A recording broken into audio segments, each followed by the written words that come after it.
wild. The Underpants Party, $20 a head. You can pay up in backstage any minute. I wanted to paint a face on Paul's forehead.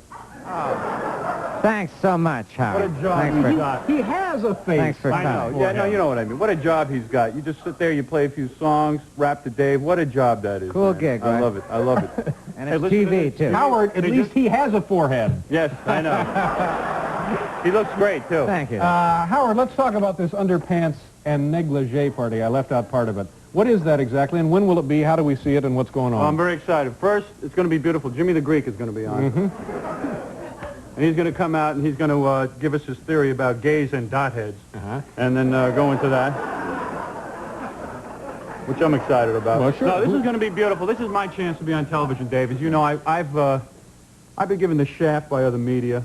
I've really been, I don't know, I guess neglected by other media. Well, I don't think they've been able to find the right vehicle for you yet, have they? No, they haven't, because now you take the Robin Williams movie, all these disc jockeys. Good Morning Vietnam. Yeah, now that's my story. That's me going up against the system. I don't get considered for roles. Right.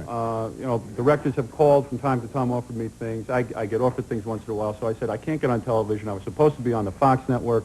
Well, you did a little project for them, didn't you? Did a little project for them, but the Wilton North report took precedent over that. That was such a success. Boy, that was a good show, wasn't it? And Rupert Murdoch, the foreign Rupert Murdoch, who became Australian. a citizen, the Australian, who became, now an I want to American. applaud Senator Ted Kennedy for that underhanded move he pulled on Rupert Murdoch. I couldn't have done a better job myself.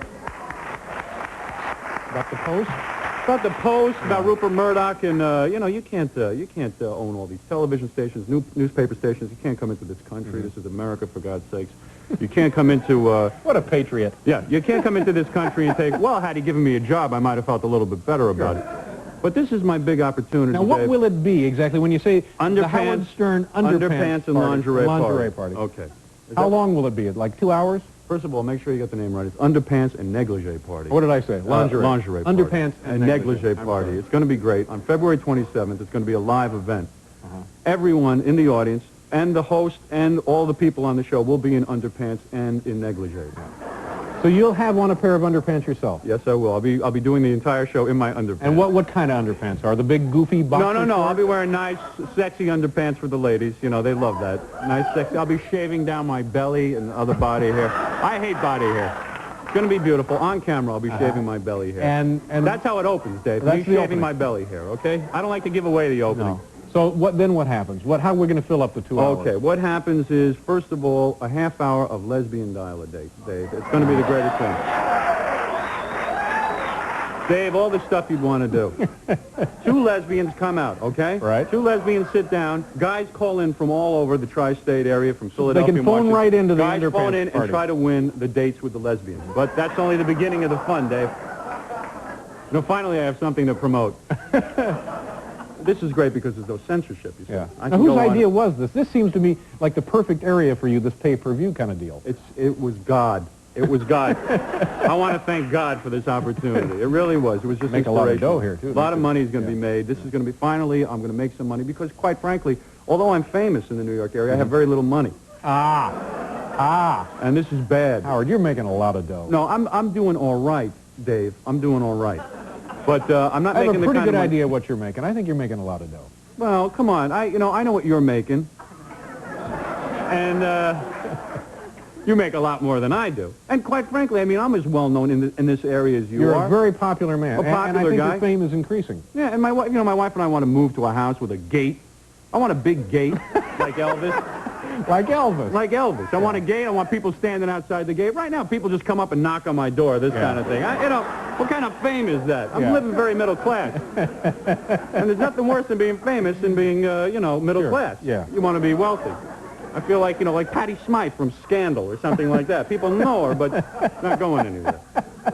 All right, so now back to the underpants party. Yes. You have the dial-a-date. Dial-a-date. That's We the open first- up with dial-a-date. Yeah, now that's a grabber. I got to give you that. Everybody loves that. Everybody Yeah. loves lesbian A crowd dial-a-date. pleaser, It's sure. a crowd. I see the new dating game, this kind of thing. Well, there's nothing new about it. No, It's the exactly. same dating game, except with a goofy Recycled. guy with a nicer watch. That's all. He's the host. And, snappy repartee. That's right. But this is really the new kind of dating game. Yeah. You know what I'm saying? It's taking it one step further. All right, Because now- everyone will be dressed in their underpants and their negligees. Right. We're going to have dance segments. That's nice. Sure. All right? I'm going to do it like Dick Clark's American Bandstand, except every cameraman will be instructed to shoot from the bottom of the floor up. So we'll have like a DJ there. Thank you. We'll have I know what the public wants, Dave. You're out of touch. I'm telling you, this is what you got to get on here. You know, I turned that idea down a couple of weeks ago. They said, bring everybody in, we'll put them in underpants, shoot them from the ground up. And I said, I don't know. You have problems with the network, right? Yeah, exactly. That's why I'm going to pay-per-view. That's right. And let me say, by the way, it's a pleasure to have all your regular camera people back. That's right. You know, last time I was on, there was a strike. Yeah. You guys really know how to strike. I understand that you got to come back to work and you're making less money. Howard. That's one way to strike. Howard. What kind of strike is that? No, What Howard, no. They don't know how to break people's legs? It was something. You strike against NBC, you break legs. It was something we want to put behind us. You want to put behind Put it behind us. Now, let's get it's back. good to have you guys back. Now, anyway. Howard, are you going to have fat guys in their underwear at this thing? Yeah, we're going to have, we'll have You are. we'll have fat people in their Yeah. underwear, that kind of thing. In fact, we're thinking of getting that 1,200-pound man on the show. You know, and I told him I love those braids. That's beautiful, that whole braid look. What drives the guy to wear the braids, though? I mean, if you're that heavy, do you look in the mirror and say, yeah, braids, that's it, that'll make me happy. That's it, braids, yeah. Now, let's talk about what's the deal with you and Cher? Well, Cher calls up, she said she was going to sue because you made why? fun of Rob Camilletti, her That's new her boyfriend? Yeah, but, I mean, I wasn't really saying anything all that bad about Well, what Rob. did you say about him? Well, Do you know the guy? No, I never met him. Yeah. But we just had, we simulated a phone call from Rob Camilletti to Cher. Right. This is Howard, this is Rob Camilletti. And Cher's a great girl. She lives in, luxury. Yeah. And that kind of stuff. Now, does he talk that way? I have no idea, but we said it wasn't him. Yeah, so yeah. Cher called the station a little upset. She's uptight about the young boyfriend, I guess. I don't know. I think she's... How old is the guy? He's 23, I guess. 23, Yeah. I mean, I understand. I mean, what's next? An 11-year-old? I mean, for God's sake. She's, to me, that's sick. So, and she threatened a lawsuit, huh? Well, she said she was going to sue if there was anything actionable, but of course I protected my stations. And let me mention the station is WXRK, not K-Rock. What did I say? And he said KROC. No, I did. I said K-Rock. What did I say? Oh, you did? Well, maybe. All right, we'll fix that. Because they get on me. For Yeah, I understand. They want to be identified with you. Because Exactly. you are the franchise over there. Yes, I am. I know. I'm carrying that station on my shoulders. Yeah. And let me say something. It's great to be on radio, but I think with this television thing that I'm now going to branch Pay-per-view. out. Pay-per-view. Yeah. I'm going to now branch out into television. I wanted to say something about this, too. Sure, whatever you want, Howard. This is your night. This is Cosmopolitan Magazine. They did a story. Do me a favor, Cosmo. Don't lump me in with other disc jockeys. Don't do stories with me with other disc jockeys. I'm surrounded by hacks and creeps like Rick Dees and that old fossil Don Imus who hasn't said a funny thing in years. Do me a favor. I didn't get permission to be in this magazine. Yeah, there you are right over there. What I think it was written by one of Helen Gurley Brown's secretaries. I think what she does is she feels bad for the secretaries in the office. Obviously, she wants to promote women and lets the women write articles. Now, Howard, you are... I'm there with every morning zookeeper. Well, I mean, the woman probably had no journalistic credentials. Now, wait a minute, Howard. You are uncontested, undisputed. You are like head and shoulders above anybody else doing this kind of radio. But You make light of this, Dave. But No, what if I'm not- every wait a article minute. written about you included Merv Griffin and Dick Cavett? I mean, you know, every time you did an interview, you wouldn't like it. You wouldn't like it.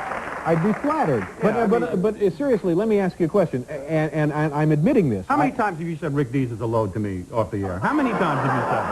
How many times? Go ahead. I don't even... Now, how would you like to be in a picture with Rick Dees? But now answer me this. Is there anybody else in the country whose work you admire? Now, okay, I understand your complaint about being lumped in with a dozen guys, a dozen men and women, but is there another disc jockey working anywhere who you think, yeah, that's pretty much the way I like radio? No, I don't.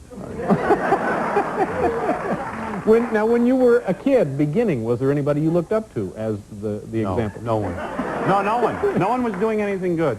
So you are a true original then? I'm an original. I've started something great. Now every disc jockey, of course, talks. They all talk. Now it's all talk. Everybody's talking. And I get lumped in. They do articles about these guys, different zookeepers. Yeah, everybody and, has a morning a zoo. crew, a zoo. I'm lumped in with this kind of garbage. So the television special will get me to branch out a little bit, I think, and people will look at me in a different light. Okay, this